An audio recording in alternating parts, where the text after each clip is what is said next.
In this video, I'm going to be showing you guys exactly how to create a Wise account in the Philippines.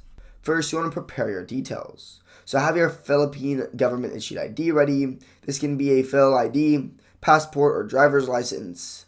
And make sure you have a valid email address and mobile number registered in your name. Then download or open Wise. So you can go to the Google Play Store or Apple Play Store depending on your device and install the Wise app or visit wise.com on your browser. Open the app or website and then tap sign up or register.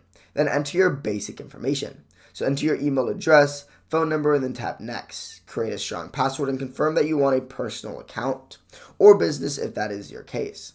Then fill in your personal details. So enter your full name, date of birth, Philippine address, and nationality as shown in your ID.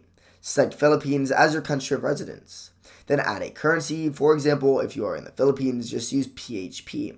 So choose Philippine pesos or other currency you want to receive. If prompted, add a small amount, for example, around 700 PHP to complete your first profile setup. Then verify your identity.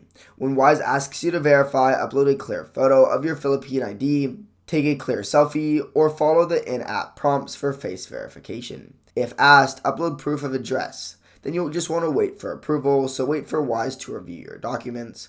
Once approved, you can start sending and receiving money in supported currencies. If this helps you, subscribe, but for now, goodbye.